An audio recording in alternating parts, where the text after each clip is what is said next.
Hey everyone, it's Michael GoosebumpsFan. This is like the third time I've tried to record this video because I can't keep my mouth straight. I can't keep thoughts in my head straight either.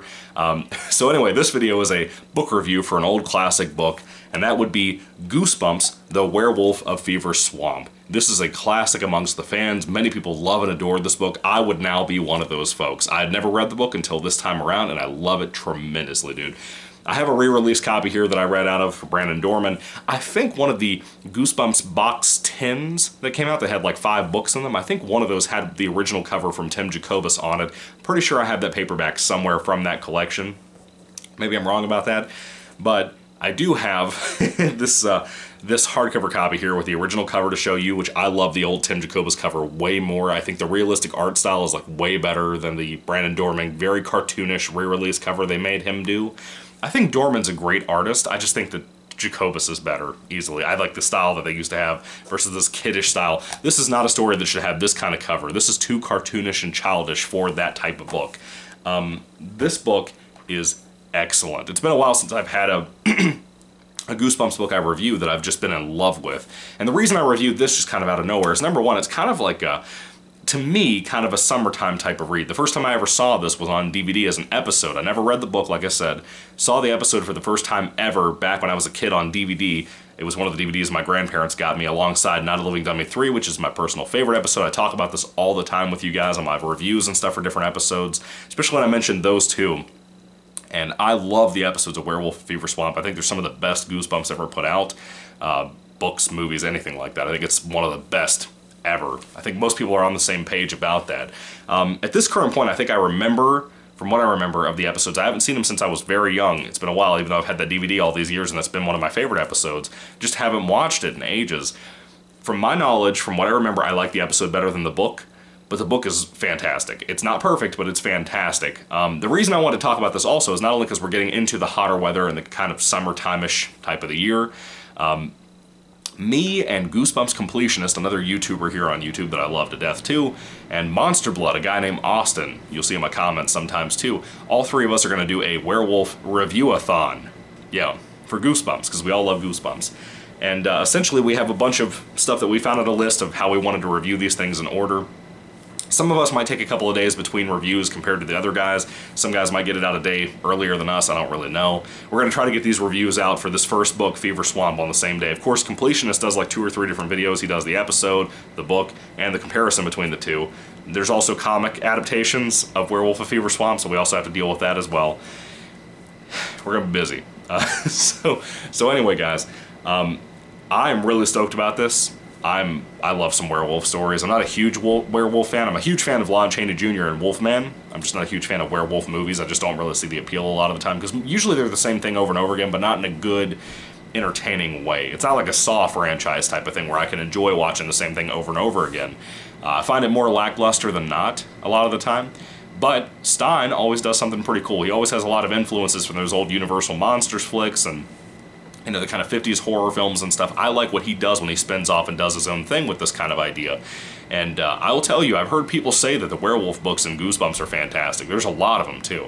It's kind of like camping books. It's like another one of those things that Stein particularly likes a whole lot. So you see a lot of that. This is the first one of my reviews. I've reviewed some of the short stories already, and so has Goosebumps Completionist. So we already have some reviews sort of kind of out there for like the Tales to Give You Goosebumps books that have short stories in there involving werewolves. One is called Pumpkin Juice, and it was fantastic. I love that story. Another one of the great ones of werewolf type stuff that Goosebumps has put out and Stein has put out. Anyway, Werewolf of Fever Swamp. Where do we start with the story, dude? After rambling for like 3 or 5 minutes. Basically, Grady is our main character. He has an older sister who's about 16 named Emily, and they have 2 parents who are scientists. And the 2 parents and the 2 kids, of course, move out into the woods right outside of the swamp.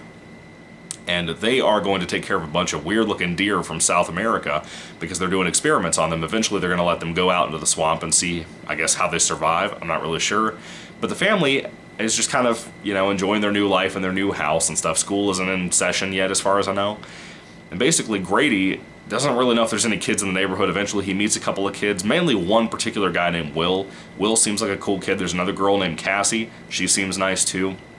Now, Emily just kind of does her own thing. She's kind of involved in the story more, and I kind of like the fact that Grady and Emily don't fight throughout the entire book, like a lot of Goosebumps brothers and sisters do, or siblings, or whatever. There wasn't much of that, so that was kind of odd. It kind of changed up the pace a little bit. Stein's experimenting, whoa. So basically, Werewolf of Fever Swamp. There's possibly a werewolf out in the swamps. It's called Fever Swamp for a reason. I won't get into that too. I'm going to try to limit how much I tell you because I don't want to spoil too much for you. This is one of those rare Goosebumps books that, well, maybe not rare. It's kind of one of these types of books from Goosebumps that don't really have a second act. It's just kind of things happening randomly leading up to a big conclusion and finale and confrontation. And this does it better than most books. I'll tell you that immediately. I read this in like 2 days. It's been forever since I've read a Goosebumps book in like 2 days, dude. I really enjoyed this thoroughly. I had a great time reading. I'm glad I got to review it this morning before I go to work. It was just kind of a surprise thing because I got so hooked on the book. From beginning to end, it's just readable, dude. It's just something about the way the story is told, the kind of tone that it has is a little bit different than most Goosebumps books. There's not so much humor here. There's not so much of a focus on anything in particular. It's just kind of the characters involved in some kind of crazy situation where they're hearing howling out in the wilderness, out in the swamps at nighttime. Now, at some point, they start hearing scratching at their door. And the next morning, they realize there's a big old dog that's like possibly part wolf. And they kind of take the dog in, and the dog's a little crazy. Like, if they leave him inside of the house, he'll destroy things, and, you know, he's a little nutso.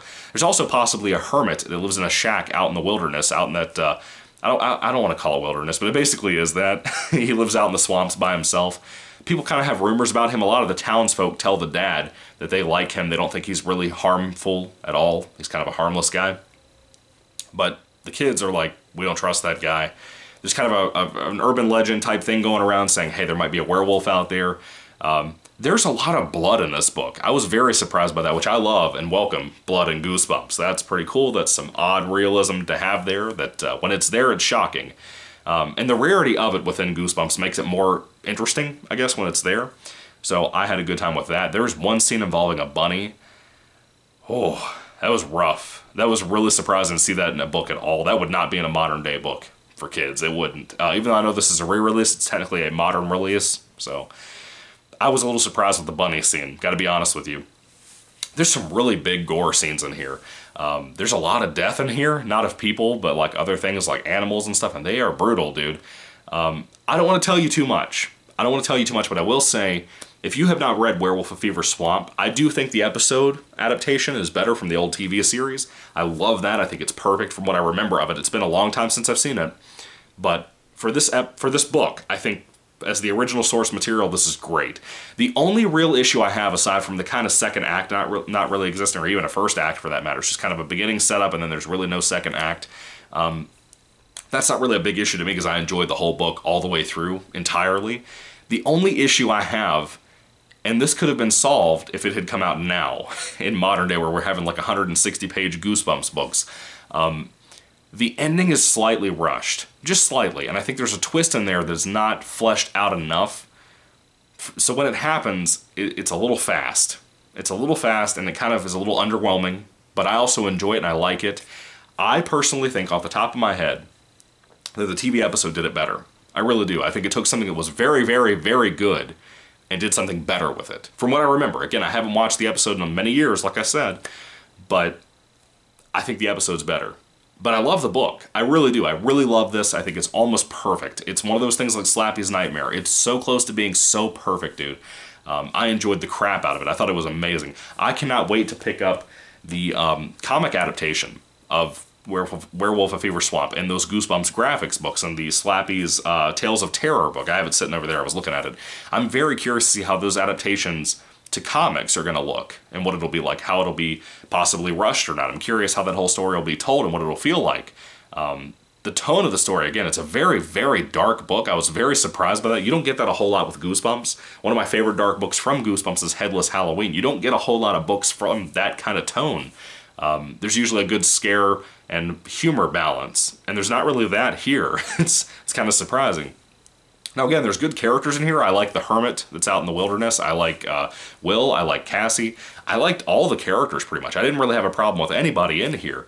It was fun, it has kind of this mystery aspect, and it kind of showed me too that there are new things you can do with old monster types, like werewolves and stuff. You don't have to do the same type of thing over and over again. Stephen King proved that with The Silver Bullet, his werewolf story, which is like a classic, dude. I love Silver Bullet, the movie. Haven't read the book, but still, fantastic. Can't wait to read that book sometime. But this is a great example of Stein doing the same thing, taking a really kind of classic monster and doing something really new and different with it that was fun, especially for kids of all things. You wouldn't expect somebody to put that kind of effort into a kid's book. This is good. This is really good, dude. If you haven't read Werewolf of Fever Swamp, you're missing out, bro. You're really missing out. It's a really solid read. Again, I love the old cover. Kind of harms my feelings on this one a little bit, but it was still a great read. Had a blast talking about this with my wife as I was reading it, and I'm very surprised how much was here that I did not know would be in the book or didn't think about being in the book or don't remember from the episode. I don't know. It just really surprised me how much fun this was. So anyway, when it comes down to Werewolf of Fever Swamp, if I had to rate this book on a 5-star basis, I would probably go ahead and give it about a 4 out of 5 stars. I really want to give it a 5. I really, really want to. Trust me. I can't. I just feel like I can't do it. It feels to me like... it just feels like it doesn't deserve that because of the rushed ending. But dude, it's so good. It's such a great twist in the finale, and just, it's so good. It's so, so good. Anyway, if you haven't read this book, you need to. It's really good. Please watch the TV adaptation. The 2-parter that they did for this was just wonderful from what I remember of it. I can't wait to talk about that too, possibly this weekend, God willing. Anyway, what are your thoughts on Werewolf of Fever Swamp, the book, the episode, all that stuff? Put your thoughts and comments down below. I would love to hear what you guys have to say about this one. People have been recommending this to me forever. I've been waiting off and waiting off and waiting off. I wanted to do my own werewolf marathon, and of course, Goosebumps Completionist recently mentioned it. And then he and Austin and I were talking in the Discord. We're like, let's just do it. Let's all do it, you know? So that's pretty cool. I'm excited about all this. It'll keep me motivated to read more and make some more time to try to get some reading done. But yeah, so hopefully you guys stick around and see some of the reviews coming out from us as we do our werewolf-a-thon, werewolf review-a-thon, whatever we're calling this thing. So check out their reviews too, of course. Again, Goosebumps Completionist here on YouTube. Another big YouTuber for Goosebumps. Really cool guy. Really enjoy his work and his videos. And again, Monster Blood, Austin. Really cool guy. Really enjoy his videos as well. I hope he continues to make videos with us on this topic. I don't know if he owns all of the monster werewolf books from Goosebumps. I'm not really sure if he has all that or if he's going to do digital or what. I'm not really sure what he's going to do with that. But yeah, I'm excited to see their reviews as well, so tune in for theirs. I'll link their channels in the description down below, so you'll be able to find them pretty easily. Really recommend their stuff. I'll try to put their information, description, channel stuff in the description down below every time I make one of these werewolf reviews, so you guys can find them pretty easily too. But anyway, tune in for all of our reviews. You have a lot of content coming in. Those guys make the same kind of videos I make, not edited, just on camera talking. So if you like my kind of content, you like my kind of personality, those guys are a lot like me, so I think you'll probably like them too. Anyway, thank you for watching. God bless you. Goodbye.